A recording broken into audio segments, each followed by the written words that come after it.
this is podcast abuse. It's about, I went on a podcast about trauma and got the shit beat out of me. And left with more trauma. And left with so much more trauma. You still gotta find a little jingle for us. Oh, yeah. Yeah. Oh, my God. I'm going to cut that and we're going to use that. Welcome back to Trauma Dumpsters. You sounded so much cuter on that. I was like, I feel like we harmonized on that really well. Oh, we did. Yeah, it was so good. And I was like, perfect. I don't know how to harmonize. It's fine. Today you have Casey and Megan with our very first guest. Do you want to know what's so funny? For my dog, you know how you have like random names for your dog? My dog's name is Brownie. Yeah. Literally one of her names is I go classic all the time. Anyway, we have a guest today, and this is Chani. Hi. Chani. Well, sorry, I'm gonna be doing this a lot. Oh yeah, we're gonna ask you questions, and we're gonna put mics in your face, and we're a little short on tech, but that's okay.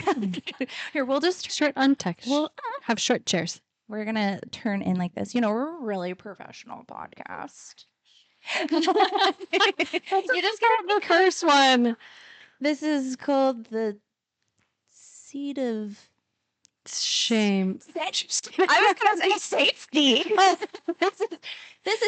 That's the opposite of what we're going for. I'm sorry. Dumpsters, this is your shame. This is your shame corner. Go sit in it and tell us about your grief. Tell us about your shame. Okay, so we decided that the first thing that we were going to ask our guests is, you know, first of all, everybody has trauma. Mm-hmm. Everybody has trauma. Some trauma, as I learned from my good friend. Well, first, Megan's husband. There are big T traumas and little T traumas. Mm-hmm. Okay. But I think today we're going with, what would you classify? Do you have big T traumas or little T traumas? Oh, I have all the traumas. She's the whole alphabet, actually.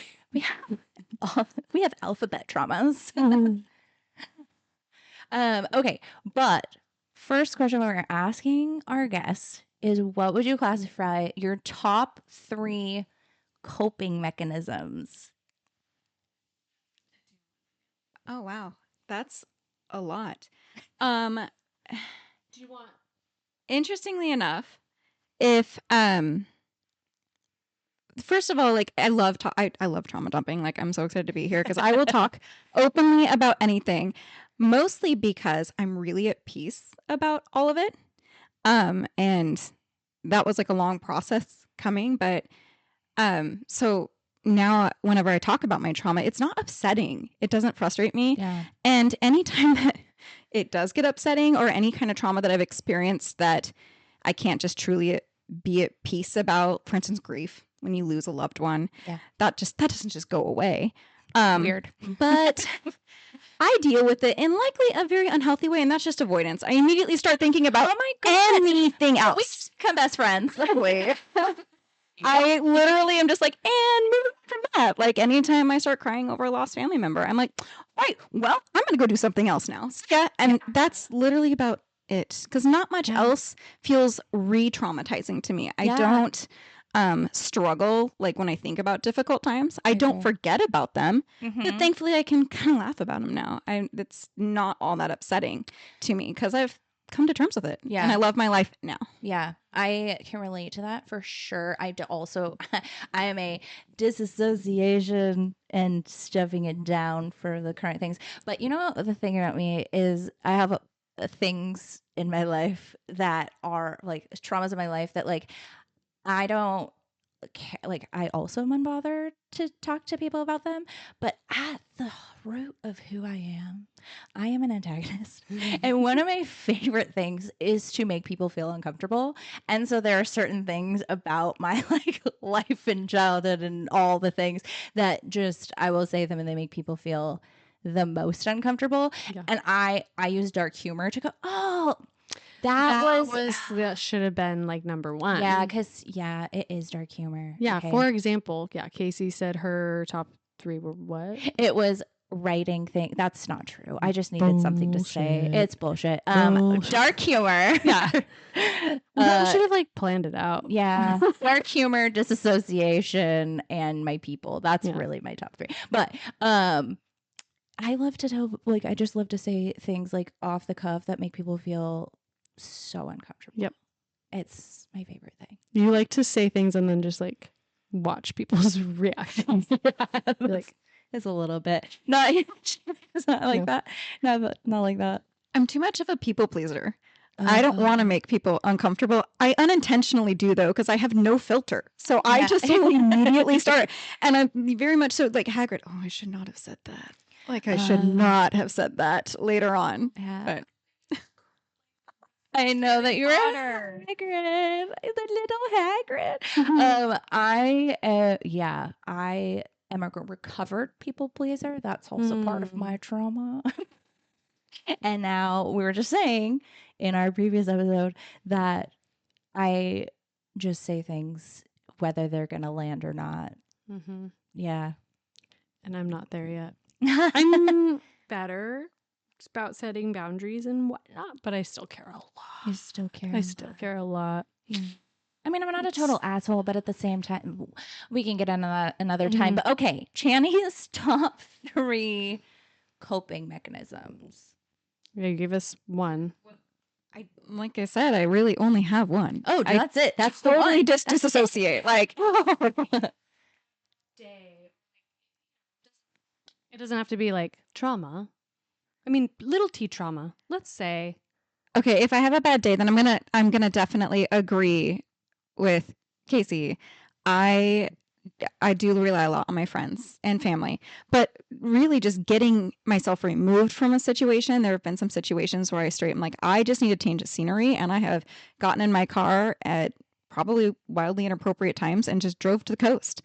And like just to experience and see. Was it to heal your inner child? Because we've established the only place you can heal your inner child is at the beach. I'm not sure if it was an inner child thing. It was just more like, I literally can't be within these 4 walls or in the same city. I need to be somewhere else. Yeah. And I've had to do that in a long time, but Just escapism. Also, yeah, I can relate to that too.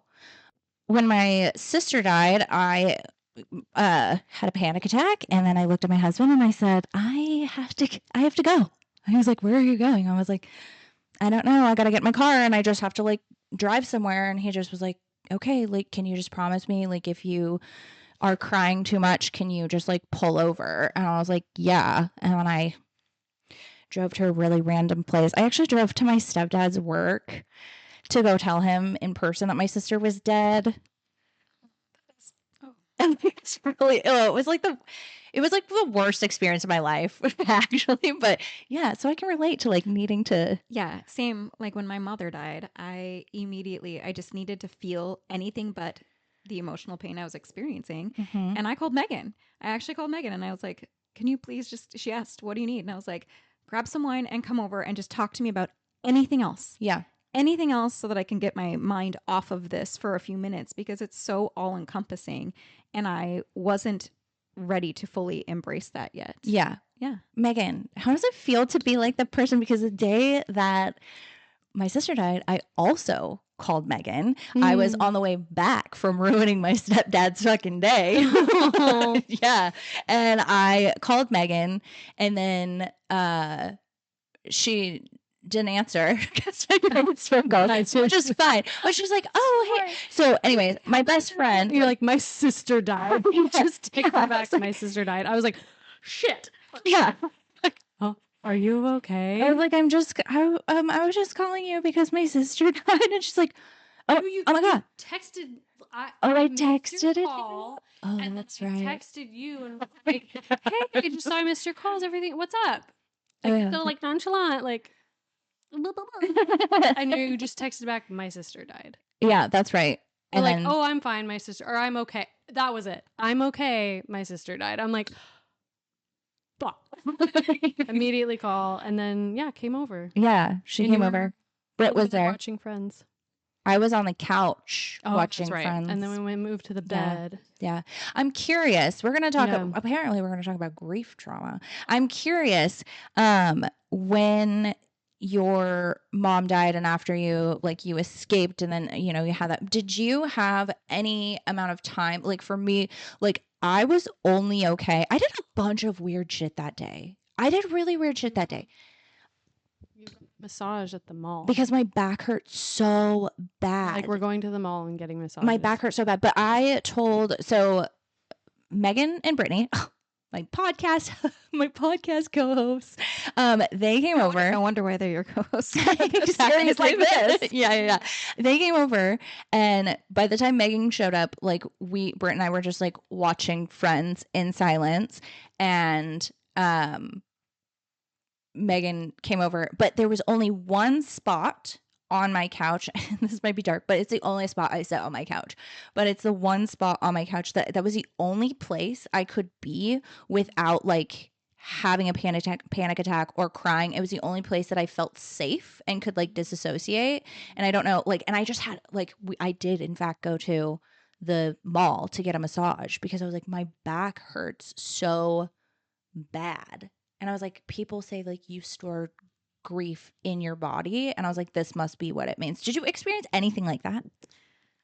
Not necessarily. Like I said, my number one tactic is just avoidance. Just avoiding. I'm not kidding. This is feel not healthy. anything. I'm not promoting this by any Yeah. stretch of the imagination.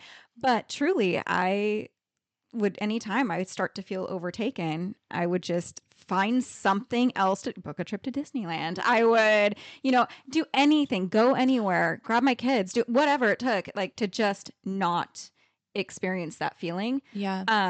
And I mean, I guess also that situation was a little bit unique because technically I did say when my mom died, she was not dead yet when I called Megan.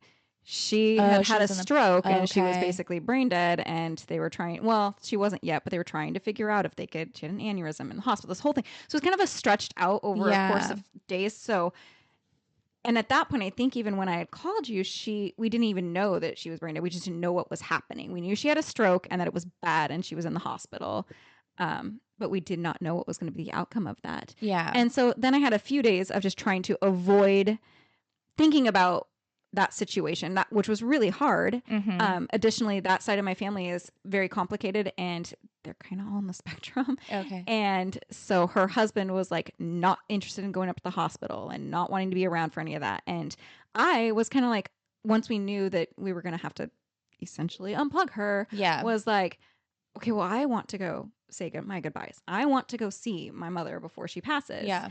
And he kind of reluctantly and uncomfortably agreed to that. And so I had these days leading up before she actually passed of just, again, trying not to experience anything. Yeah. Or trying to experience anything but that. Yeah. So I would truly just keep myself busy.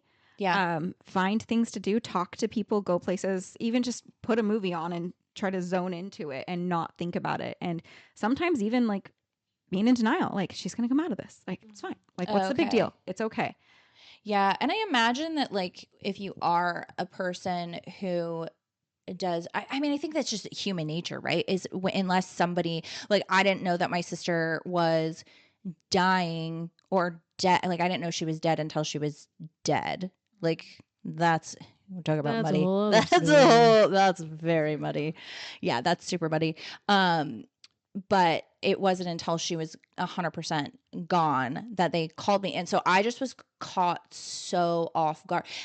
I was super caught off guard because like my sister was ill for a really long time. Like it was, but it wasn't sudden-ish. And so it hit me and I just immediately like, I remember having initially a panic attack. And like, literally, I remember like talk about like disassociating an out of body experience. I was like hysterically, as soon as I hung up with my mom, I called my brother and I just told him like really calmly. And then I hung up the phone and then I immediately started having a panic attack. And I was wailing. And I remember thinking like I was like, screeching, wailing, like couldn't breathe. And I remember thinking, oh my God, you sound so stupid.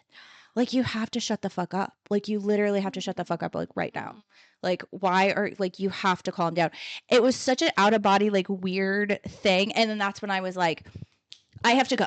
I have to go. Like, because it was that You're moment. almost I was like, escaping that. Like, no, that's like, I had to escape myself to like, and so I did have that whole day of like disassociating or, you know, like things I told Brittany. I was like, if you want me to eat food, then you have to drive me to Cresswell Bakery. Like, that's literally the only thing I can like eat right now. And then I would get up off my couch. We got in our car and I immediately started bawling again. And I like wasn't fine until I got back to that space.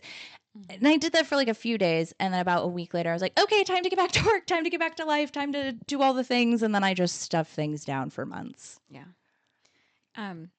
It's kind of funny because as you were talking, I was thinking about, you know, if we're talking about grief trauma, you know, no one out there probably knows, obviously, because we haven't talked about it, but I have a lot of mothers, Yeah.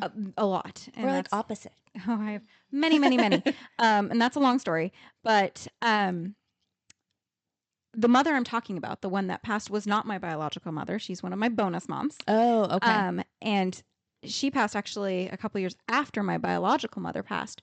My biological mother is a huge source of trauma in my life. Yeah. Again, not opening all of that right now, but she passed away during COVID. Okay. And I had basically had no contact with her for a couple of years leading up to this. And then I found out she was in the hospital, and knowing her life and everything she went through, I knew she was going to be completely alone. Yep. And so I was like, well, I'm not going to let this person, even mother or not, I literally didn't even call her mother. I called her by her name, die alone, because I really thought that's what was going to happen. And it was. Yeah. And I went to the hospital and saw her. I let her FaceTime my kids. And then I left because she, you know, they were still hopeful that she could come out of everything. But then I got the call that like things were turning and we don't think she's going to make it. And I bolted in the hospital. I'm running through the hospital. Thankfully, everyone during COVID recognized me because I'd been in there so many times. Well, a few times since that point, that they were like, just go on through. They could tell it was an emergency. Humans became humans. And I loved that moment during, you know, a horrible time. Humans became humans. Yes. They didn't worry about the rules and regulations. Yeah. They saw a person that needed to be somewhere and just, Yeah. you know, made sure I got there. And I was able to be with her when she passed. And what was really interesting was I'm at her deathbed. She has now passed away. And they, you know, hospital protocol, they brought in the chaplain or whatever to talk to you, make sure you're okay. And I'm kind of standing there like, she's like, are you fine? I'm like, I think so. And she's like, do you need anything? And I'm like, what do I do? Can I just leave? Are we done? Yeah. Like, she's like, what happens here? Yeah. Is my part done? Yeah. And just kind of left. And I was definitely sad and upset. I was more upset for her and the life that she had lost and squandered before she had passed. Yep. But it's interesting how like the grief was minimal. And I do feel sad, but I mostly feel sad and grief for her. Yeah. Not for me whenever I think of her passing. Yeah. And so it's really interesting, you know, there is grief, but it's a very different grief. It's not that all encompassing, like, help me, I need to get out of here. It was more like, I'm really sad for them. Okay, goodbye. Yeah. Yeah. I get that. With my sister, I was actually estranged from my sister for about 1.5 years before she died. And that's, like I said, it's muddy and it's dirty and it's ugly and all the things.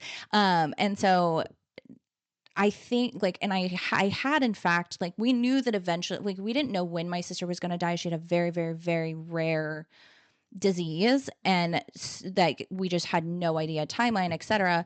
I probably since like 2016, I had already started like writing my sister's eulogy in my head, you know, just like preparing myself. I am maybe you can relate to this if you've been through a lot of trauma. I like to pre-process things. I was planning my dog's death for like years before it happened. Yeah. I was like, what am I going to, and I would talk about it openly with my kids because she was getting so old. And I would just be like, well, you know, she's going to die. And, you know, and I'm like, am I going to get another dog? I don't know. And I like for years, I was like, and I do that with other things. I like pre-process. What will my response be? And in that light, my therapist, when I was estranged from my mother, asked me, if your mother died today, you haven't seen her in years, how would you feel about it? And I'm like, just fine. She could be dead now for all I know. Like, I don't even understand. And so I think it's almost healthy as long as you're not obsessive to kind of Oh, think a million ahead percent. and like be like, how am I going to process this thing when it happens? Yeah. Yeah. Especially if you know it's going to happen eventually. Yes. Yeah. But I think that like part of it too, and like just like this tidbit, like I was not told my sister was at the point that she was dying because I didn't deserve to know. That's what came out later. Yeah. I didn't get to know.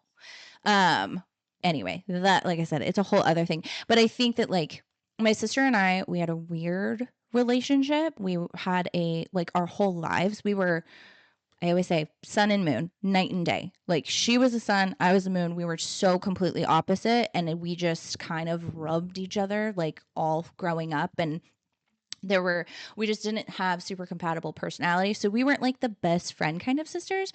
But at the end, like the root of all of it, like she was my sister. She's also like my own, like she, not to invalidate like my relationship with my brother by any means, because honestly my brother and I are closer than my sister, but my brother and I have different dads. My sister was the only human being that shared full DNA with me, which just was like a weird thing. Anyway, but I think just, it was expected, but like so unexpected because I had no idea she had like declined, and so I think that was like kind of the like panic. And also she was 37. Like I'm the same age as my older sister right now, which is like weird, so yeah. I'm curious to hear about when people like lose other people and like how they, and especially hearing like you were estranged from your mom. Like I'm estranged, well, now from both of my parents, but when my dad dies, like, okay, like I think I'm okay. I'll probably feel the same way about like somebody else's dad dying. Yeah. That's really the perfect way to describe it. Is like it kind of felt like that you're sad for them.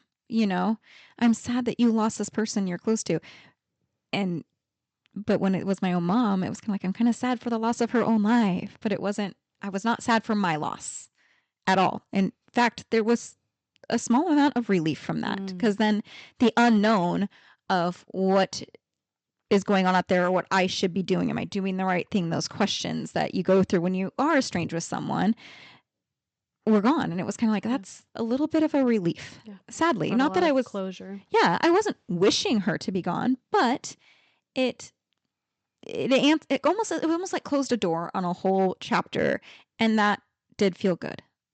So yeah, I get that. Yeah, it's weird. I don't. Megan's like, so I don't feel any of that. I can't relate, but I can empathize. And you asked earlier, like, what's it like being the person that gets called? Honestly, sometimes I'm like, why me? Because like I don't, not to brag, but like I can't actually relate to these big traumas and these huge losses in life. Eventually I will. And I'll have all of you to call. Yeah, I'll be there with all the dark jokes. I will need it. But yeah, I honestly, I just feel honored and feel that I must be doing something right. Well, it's your empathy. Like you're an empathetic human. Yeah. Do you know what I mean? Like it's not that you, like Brittany can't relate. My best friend, like she can't relate, but she is empathetic and see, like you guys see people in a way that they need to be seen and show up for people without like expectation. Like my lead, and you can tell me if you hate this or not, I cannot stand, I will never say to somebody once they like lose somebody or something, I will never be like, I'm so sorry for your loss. I can't tell you how, like, I was so fucking sick of hearing people be like, I'm so sorry. I just wanted to be like, oh my God, that's the fucking worst. I feel like it's just the scripted thing that people who don't know what to, I mean, it is. Yeah. And it's so well intentioned. People don't know what to say. They don't know what to say. And I felt really bad when I like was annoyed. Like I wasn't annoyed, but I just was like, that's not what people need to hear. So like if I have another friend who just lost their brother and I'm like, I'm not gonna say, and it's like everybody's like, I'm so sorry, and I just said, this is the fucking worst. I hate this for you. Everything about it, I hate this for you. Because you just need people who aren't like, oh, I'm so uncomfortable. I'm so sorry for your loss. And that's your like get out of jail free card. But if you're just like, that fucking sucks, it makes you have to sit in it with somebody. And that's what I like try to do for people. I love that. I love that. We need more people in the world that do that and can do that. And at the same time, every time that someone said like, I'm so sorry for your loss to me, I reminded myself that's just their way of trying to say something, because I feel like it's better to say that than do nothing. Because there's a lot of people that just like have no idea, they're uncomfortable with it, and they just avoid you and avoid the situation. Yeah. I think I find that more offensive personally, than at least saying something like, even if it is the bare minimum, it's something. Yeah. You know? Yeah, it is something. It is something for sure. Well, and because I think that when you like go through really hard things, whether it be like losing something or just really hard things at all, like those are the moments that you really see. I had to be like, oh, these are the people that show up. But you just see like, oh, okay, I think I overvalued this particular relationship. Not Truly. Oh, yeah. you know, like True colors where come it's like, out. oh, this is like the worst fucking day of my life, and Yeah. you don't even shoot me a text to be like, oh, and not, I don't know. I go both ways, because I'm like, I don't want you to shoot me the text, but I actually want you to shoot me the text. Yeah.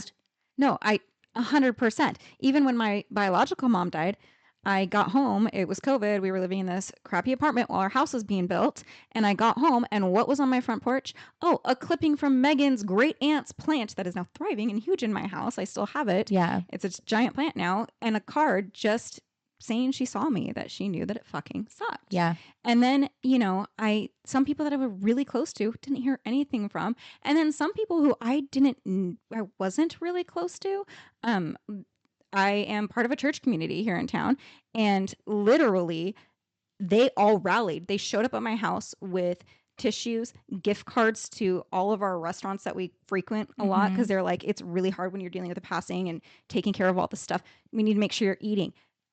2 of the pastors showed up with their trucks to help move her stuff and take it to the dumpster, and just people that I didn't know I valued so much suddenly showed up, and I was like, oh, these are people. These are real people. You know, it's trial by fire, right? Yeah. Let the shit hit the fan and see who shows up. Yeah. You'll really learn who your people are. Yeah. Yeah. There was one friend that like we were close, but a little bit like rocky, I would say. Like, anyway, and like I wasn't anticipating like that there was like 4 people, but 3 like main people. It was Megan and Brittany and this other friend that were like, we talked about Marco Polo before, and literally almost every single day for the month leading up to my sister's funeral, because I had to plan her funeral and do her entire funeral, she would mark it with me. And she just showed up one day with like I think like a day or 2 after she just showed up and was like, she talked to another friend and she's like, oh my God, I have to do something for Casey. And then she just dropped off a basket of stuff on my front porch. And it was like, again, she knows that I deal with dark humor and I don't want like the nice fluffy things. So she like, I still have the card somewhere and it says like, this fucking sucks, or like something like that. And then a book that says like, will my cat eat my eyes when I die? And like, anyway, just like in like cozy pajamas, because I couldn't like, I struggled to like leave that safe spot on my couch. And like, and then one day, like a couple weeks, I struggled for like weeks of like almost like having panic attacks every time I left my house. And so, and you know, just like cleaning your house or like doing your normal tasks, like keeping busy, but like you have to be. Anyways, she came over and brought me tea and just sat and talked with me. And I like did my dishes and we talked about anything but my sister being dead. Yeah. Anything. Sometimes you need the people that will just be with Yeah. you. Just exist. And it's weirdly, I feel like not like sometimes the people that you expect, but then it's like the people that you're like, oh, I had no idea it would be you. Yeah. Okay, so you have 2 dead moms. 2 dead moms. Hi. 2 dead moms. Yeah. And I have still more left. You still have more moms. How many moms do you have? Go. I've got 2 more to go. You got 4 moms. At one point I had 5, but she kind of pieced out. So. Oh my God, I had 5. I have 5 dads. You know what? I used to grow up calling Mother's Day Black Sunday. I hated Mother's Day because oh my gosh, I went bankrupt because I feel like I had to drive around town and they all wanted different things and take me out to a meal and do this. I hated Mother's Day. Father's Day was a day off for me. Oh my God, I don't give any of those motherfuckers gifts. No. I mean, here's the deal. I will say my mom's 4th husband is Jem. I love him. He's the only person that I would reference as my stepdad. I still have him involved in my life. Don't my mother in my life, but I'm still. Yeah, that's whose day I ruined. Yeah, yeah. So I can't speak for him, but like and then I also have like a surrogate dad, and I have my father-in-law, and my father-in-law is like a gem, the best of the best. So, yeah. Anyway, so you have 2 more moms. Yes, I do. I love them both for very different reasons. But yeah, it was kind of nice. Like, even when I went through, before my mom passed away, and as I matured and became an adult and realized she really wasn't a mom and all those things that you kind of go through. And as you start to, I mean, biologically, we think you are biologically programmed to love me, and yet you don't. But yet that's not something we can realize until we mature, I think, to a certain point. And you can learn the value of chosen family, something that I was always being taught as a young child. But it took years of growing up yourself to be like, oh yeah, there's the value in all of that.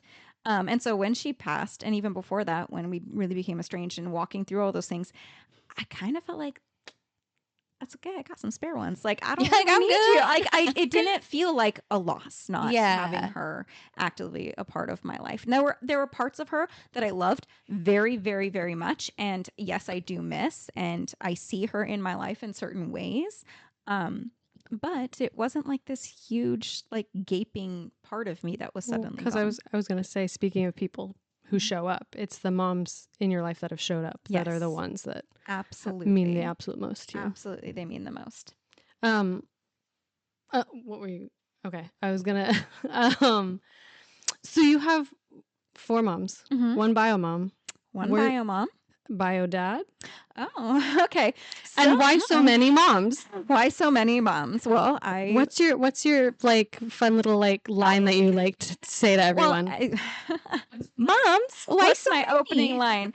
My parents are lesbians. My parents I was raised by lesbians. I used to have a joke in college that, like, if ever I got pulled over by a cop, I could just start crying. Now times have changed; it wouldn't pass now, but I could just start crying and say, "My mom's a lesbian," and I would get out of everything. And so, like, that was like my ongoing thing. Like, if I failed an exam, I just start crying. My mom's a lesbian. Anyway, that was ongoing gag. But no, yes. So my biological mom, lesbian. And one of my other moms was a former partner of hers, and they were together before I was born. And they broke up before I was born. They were still living together in a communal house, a bunch of hippies, and the Goonies house. What is it? And the Goonies house. Oh, they lived in the Goonies house. Yes, I did. Cool. Long story. Well, not really long story. We got moved out, and anyway, and then when they remodeled the house for the film, we couldn't move back in because they were like, "We don't want you to destroy this house." So we got the boot. Fair. That's when I came from Astoria to first Notai and then into Eugene. But anyway, so they had been together, and then my mom got pregnant, and there is a number of stories that I've heard through various people of how she got pregnant. My biological mom told me that she went to a bar. She was a raging alcoholic. So, hey, trauma number 1. Went to a bar and a woman had walked in, and she commented to the bartender that this is her story. May or may not be true, but commented to the bartender about how attractive she thought that woman was. And he's like, "Oh, that's my wife." And then the 3 of them went home and out popped me. Oh. Probably not entirely true, because I actually do know who my biological father is, and it appears he's never been married. Oh. I've never met him. He's never met me, but I know who he is thanks to the beauty of Ancestry and 23andMe and all those things. I've met his cousin who discovered. Do you want me to pull a background check on him?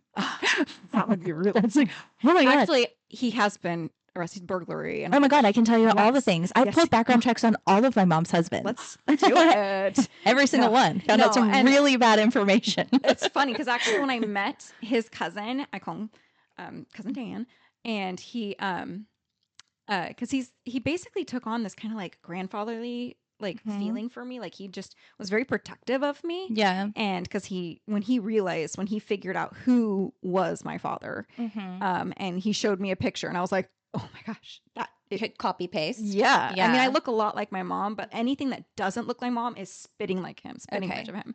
And so anyway, he became very protective of me and was basically like, this is not a person you want in your life. You should not trust him. Yeah. And I'm kind of like, I mean, I've dealt with this before. Like I've dealt with people I shouldn't trust, and I'm pretty good at setting those boundaries at this point. But I haven't really taken the time to reach out to him, though I'm tempted to, not for my sake, but it kind of feels weird that like I know who he is and he doesn't even know I exist. And if he died, like harkening back to what my Yeah. therapist said, if he died today, how would you feel? And I'm like, oh, I think I might have a little guilt. You might be sad a Yeah, little bit. maybe a little bit. He lives in Yeah. Portland, and so someday maybe. But that's one story. I mean, again, I know who my father is. The other story that came from the woman who was with my mom prior, who is one of my other moms, Mm-hmm. was that my biological mom went out and intentionally got pregnant because she knew that her ex, my other mom, always wanted a family. And she came home Oh. saying like, I'm You were like a pregnant. We gift. can have this You were- baby together. We can have this family you always wanted. And You were a surprise present. yeah, pregnancy went Surprise pretty- gas control. and so I got pregnant my just for God. you. You're welcome. And Yikes. which could also be true. There could be truth in both stories. Yeah, it could be one big melting pot of truth. Yeah. And so regardless, pregnancy went on. I was born addicted to cocaine. Once they let me, which the 80s, and they were like, who gives a fuck? Let her go. Yeah, like everybody. what They're like, oh, baby is yeah, in every single baby in this hospital. Well, is we got her. Yeah, the doctor's like, I'm doing the cocaine. I did cocaine off her mom's thigh. Labor and delivery nurse did it off her foot. I don't know. So basically, once I was breathing and they could let me go, they sent me home with her, and she went out bar hopping to celebrate. And story goes, she left. As you do. Left. The story goes that I mean, I don't Yeah. obviously don't have a recollection. She's like, That's sweet. what Now I I've been got told. somebody to do coke with. Yes. She's already used to Until it. she forgot me in the third bar. Oh, yeah. Uh-huh. And that's when the local bartenders up in this small coastal city. Hopping with you. Yes, out of the hospital in the car seat and Bar. in a bar. And so, anyway, which thankfully, again, tiny little coastal town. Most people knew the regulars, and they were like, "Oh, we know who her ex or partner or whatever was at the time." So they called the other mom. Oh my God. It's like the one time that the coffee shop barista guy knew that it was my purse that I left. You were Purse, same thing. He was like, oh, actually, I totally know who that baby belongs to. Just put it behind the bar and we'll contact him. Yeah, it's the same thing. 100%. That's how it went. Again, yay 80s. Yeah. And so anyway, so that's how I came to be. And then over the course of time, I gained other mothers. One of the things I talk frequently about my bio mom is that she was a very charming person. Okay. And she made really good friends. Yeah. And they tolerated a lot of her bullshit until they couldn't anymore. And fortunately, they were good enough people that they saw a child. They saw Yeah. a child that was not going to be okay under this person's care. And they all kind of had their hands in making sure I was okay.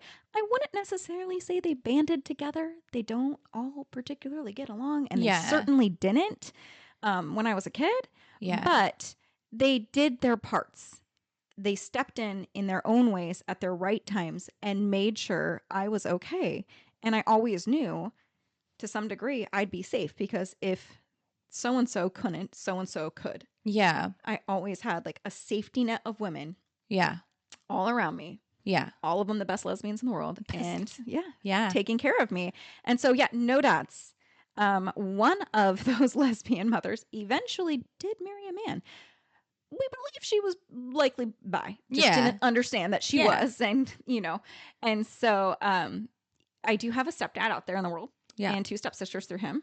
And yeah, so not entirely, free of the male, influence in my life. But yeah, that's how I have so many moms. That's how you have so many moms. Wow. Wow. That's the coolest story. Do you ever think, like, obviously you had all these people because, like, as you know, when you have really trauma, like you have people, like I have specific people in my life, like I'm not going to say. I have specific people in my life who were always present, right? Like my mom just married shitholes all the time. Like she just kept marrying screwed up dudes.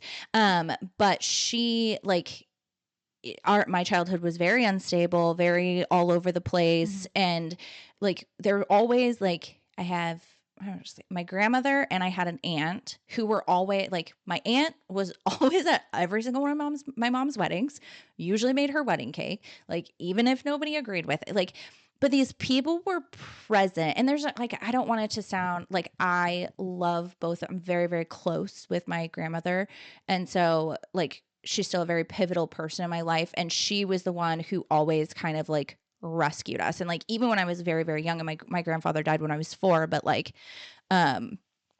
he like it was my grandparents that kind of like rescued us and were like the safe space. And you know, we would, when we were homeless, my mom sent us to live with my grandma, etc.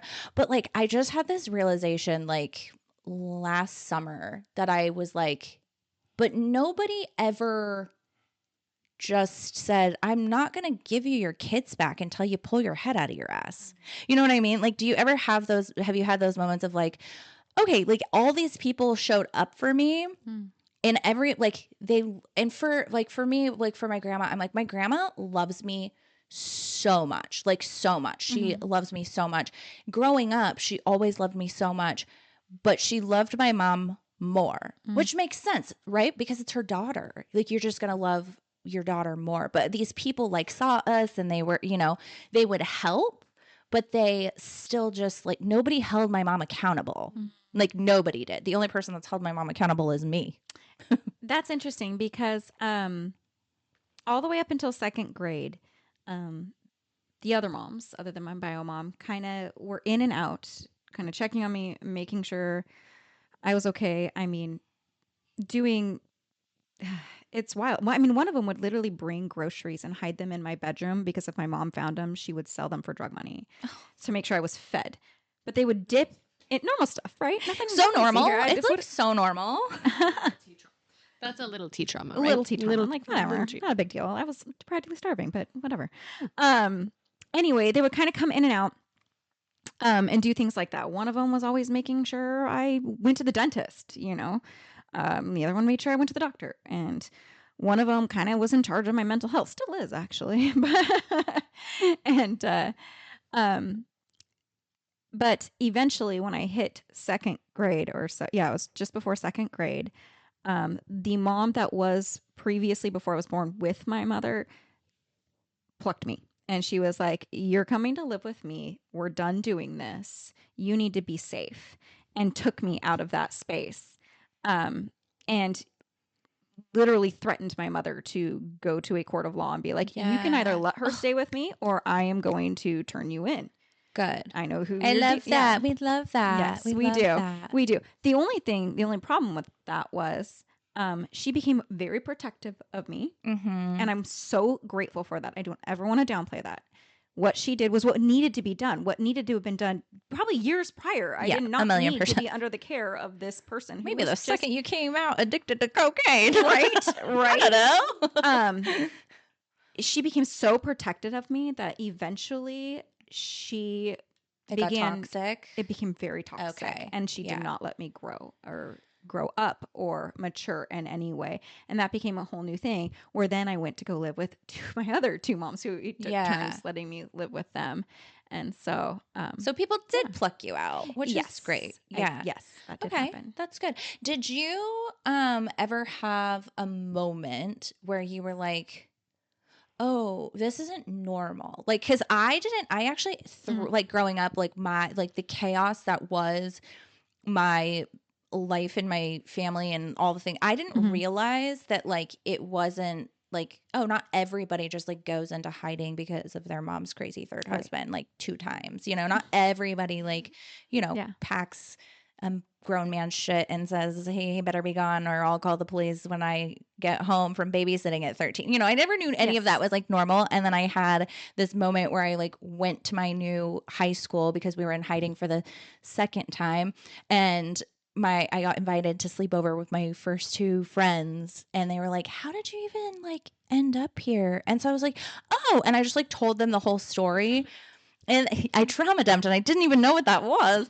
And I remember them, like, they grew up with like mom and dad married in the same house that they went home to when they were born and brought home from the hospital. Like, and they looked at me and I was like, "What?" They're like, "That's not normal, right?" And I was like, "Oh, yeah, totally." And that was like the whole, like, the glass was shattered on my whole life. But like, from then I was like, "Oh, this is all like fucked up," because I always felt that it was fucked up, right? But I didn't know that it wasn't just like a normal thing that people experienced. It felt traumatic, but I didn't know it was trauma because nobody gave a shit if I felt traumatized. And then I was like, "Oh, okay." And that was kind of the permission for me to look at it for what it was and be like, "Oh, I don't actually have to be okay with any of this anymore."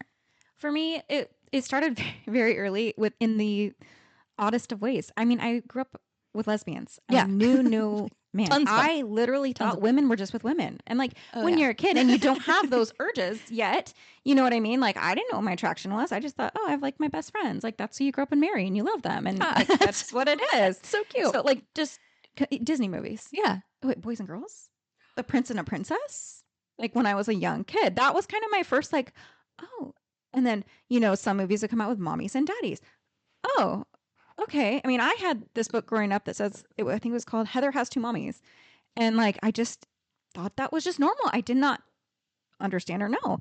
And so I was really young. I remember being very young when I realized, oh, there's mommies and daddies. Like, but again, I don't know. I've just never had this like desire to have a different life than I ever had. So that didn't But really what bother about me. like the drugs in the house? And That was what I was getting to as my wasn't there like next. a So dead I'm body? Well, that was the elderly foster care home. That was completely unrelated. Oh. Yes, I did find a dead body, but it was totally legal. Okay. Nothing crazy happened. Nobody OD'd. A very old person who lived in our adult foster care home passed away, and I found them. But that was Okay. okay. Yeah, Like you do. Yeah. No trauma Like, there, as really. you It was just anyway. On my 13th birthday. Oh my God. I hid under my mom's bed on my 13th birthday thinking that her husband had found us. So like, cheers to 13th birthdays. But so like the big eye-opening moment for me though was there was a period when, like I said, you want to think the people that are biologically programmed to love you will love you. And I was, a preteen and I wanted to go live with my mom, right? You're a kid, you're a preteen, you're angsty. The grass is always greener on the other side. Things would just be better if I lived with my mom. Yeah, it was not going to be better. But at that point in time, the mom I lived with was kind of like, okay, fine, go. She had no legal right to me Yeah. at that point in time. She did not have guardianship of me. And I think she just kind of got tired of fighting with me at that time. Yeah. As one does with your preteen. And so she let me go live with my mom. And I was there for a total of 1 month when I came downstairs after she had thrown a rager and the stove was covered in little rocks and needles. And so I called NBD. the other mom back and I was like, come and get totally me. fine. And never turned back from it. And that's when that mom actually went and got legal custody of me because she's like, I'm not going to do this back and forth anymore. Like, Yeah. I need to be able to take you to the doctor without having, issues with guardianship and sign you up for school and things like that. So Well, and I think that was like the big like eye opener. Like, oh, this is not normal. I should not be coming downstairs and finding these things. Okay. Yeah. Yeah. Well, and I think it's just like also like an innate thing, right? Like we all, regardless of what age, even at 37, all we want is for our mom to love us. You know what I mean? Like you just want your mom to love you. And like, he'll never be a guest on here, but like my husband, like his mom left him when he was 3 or 4, like abandoned his dad and his two siblings. And like, even at a certain point, like even though he had a pretty good relationship with his dad, like there was a certain point he still needed to go spend some time with his mom. And then he went there and he realized it was terrible. But like, I think that's just like an innate thing, right? Like even if you were angsty and you thought like, oh, it's just going to be better, like there's just still probably something deep down that you're like, well, I just would probably really like if my mom loved me. That's your inner child. Your Look that bitch. child. Casey refuses to heal her inner child, or she just doesn't like the idea of it, especially when it involves playing on the beach. I'm like really okay just being a grown up, you know? Like I've been a grown up for a She really said long that time. The first episode, Yeah. and Britt and I were just like, Okay. I'm like really okay being a grown up. Tell us more. Yeah. I'll take care of all the existing children and make a safe space for them, and that can heal my inner child. Yes. But yeah, I no. could even say the same about you. You are the safest space. You create. I mean, you create a safe space where you work. You create safe space for your own children, for my children. That's our history, but Well, even Oh. well, it's still okay. It's just so tick tick tick. who knows what's happening. Well, I mean, like obviously we've known you for like a couple years, but like we're like friends adjacent. Absolutely. Yeah, like Absolutely. friends adjacent. And like, but it's been only recently that we've like done a few things together, and like, you know, we spent Halloween with you and like going to your house. Like it was the most fun, like most like you I don't know, I think traumatized people when you didn't have a safe home and you're in a you heal yourself and you work hard and you like rebuild, like you build the thing that you never had. One thing in light of that, one thing that I've always really loved is this idea of traditions. I never had traditions growing up. I lived in a lot of houses and in a lot of places, and I really, really love the comfort of home. Hi, I'm a Taurus, and Oh my god, my son's a Taurus. and like just coming back and having those same, when a holiday comes around, we're going to do this, this, and this, and we're going to make it the biggest and the best. But there's like, for me, there's some sort of comfort in that and giving that to my kids. Additionally, not even like not moving. I moved so many times. And when we moved out of our last house into our home now, like I was a mess. Oh my god. And it dawned on me as I was packing up, I had lived in that house for 8 years and I had never lived anywhere else longer. Yeah. And so it was really hard for me to Yeah. uproot from that, this safe spot I had created, which, we're going to smash that record out of the water in our new home. And it's wonderful. And I'm very happy we did. Right. But there's just something about that comfort and this security that I really have always desperately wanted to give my kids. Yeah. Yeah. Roots. So obviously I do real estate, and like when I, so many realtors, and I'm not trying to invalidate any realtors, but they're like, oh, I just love helping. Like it's so like when I say like, oh, it's so much deep, a lot of people say like it's deeper than just buying and selling our home. Like it's so much deeper than that for me. Like it is literally helping people set roots, and that heals my inner child. Oh my gosh! I feel like we're gonna Listen, uncover. I think one actually like each my inner episode. child is already fucking so healed. It's like she's so healed, she's a grown up now. But so similar experience, like we bought our first house, and that was like, it took us a long time to be able to do that, and it was like the biggest thing for us to do, and we ended up being there a lot longer than we anticipated just because it was enough house for us, and I loved that house. And when you just were like, I realized this was the longest place I had ever lived. When you said that, I realized that was the longest place I had ever lived, and it was like 5.5 years, just shy of 6 years. March would have been 6 years. We moved there in 2020, and we didn't necessarily like, I'm like, yeah, I want a bigger house or whatever, but I had this experience. I knew I was going to be sad, but again, I didn't process any of that because I couldn't be sad at the time. So I just stuffed that down and waited until the day. And I like walked through the house, and Josh and I had the last load to take the dump all loaded up, and I just like cried. I could like honestly probably cry right now thinking about it. But then the experience that was so weird is when we got the keys to this house, I got here before the boys did, and I went inside and I was like, I don't want this house. I don't want to live here. This isn't my house. Like I literally was like, what did I do? I want my house. And then they showed up, and Josh was like so excited. And obviously like Mason, he was 5 when we moved into our other house. And so like that was like the house that he really remembered. And so we just had to like anyway, that was a whole other bunch of trauma that I had to like process. And anyway, but I had that moment of like, fuck, what did I do? And then I just pretended that I was like really happy and excited. And then I went home because we had a rent back on our other house, and I laid down and we all fell asleep. Well, Josh and Mason fell asleep, and I just cried. I cried. And I was like, what did I do? Why did I leave my house? And I've had to go back to my house a couple times to pick up packages. And every time I drive up, I'm like, it's not that fucking house. I get so mad. Like, I can't go to that house because I'm pissed off that somebody else lives in it. I've drove past my old house a couple times, and they've changed things in the front yard. So I'm like, what the hell is that? Like How dare you? Do you know I planted that tree? yeah, like what the hell are you doing?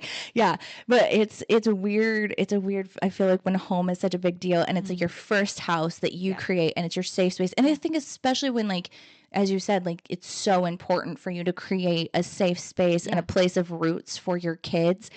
I knew that it was like the best thing for us to move. We needed more space. We had outgrown that house. You know, our son's at an age where it's like, you know, we want this to be the space where kids come over, and then also just for like school and like whatever. It was the right decision, but it was like, it didn't felt like the worst decision I had ever made initially. I literally was like, I want to go backwards. And I know that I can't. I sold myself this house. The worst part for I did this. the worst part for me actually wasn't even leaving that house.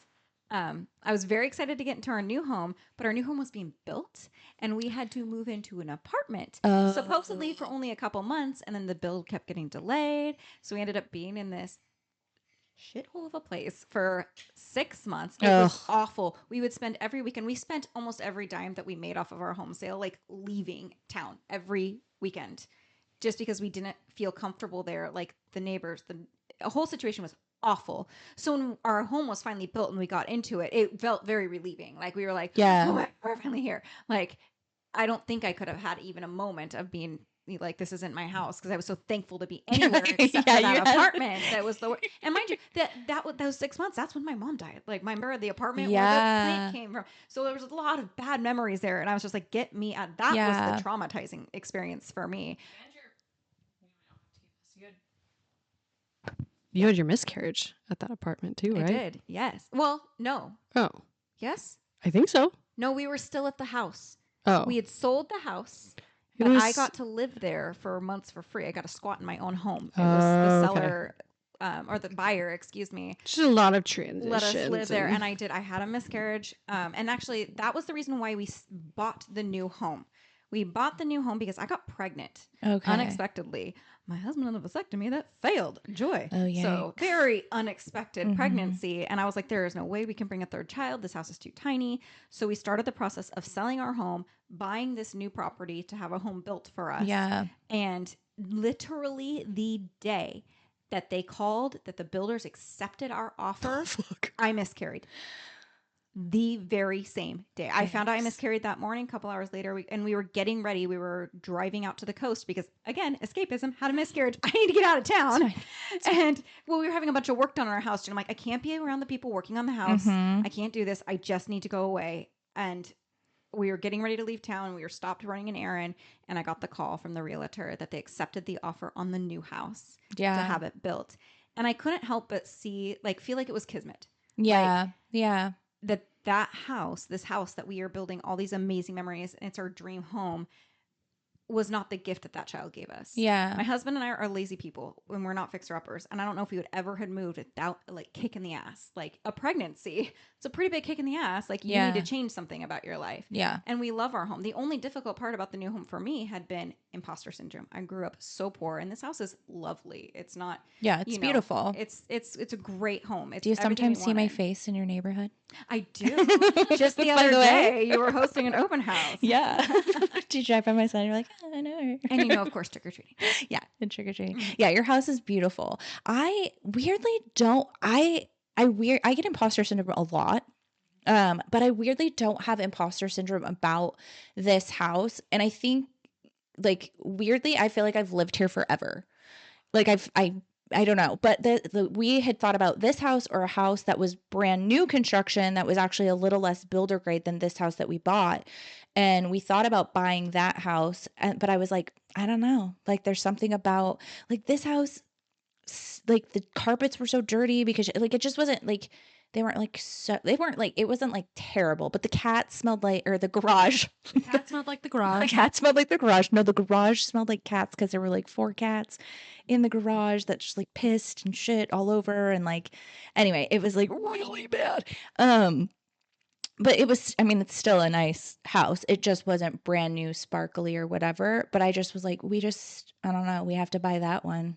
Like, we just do.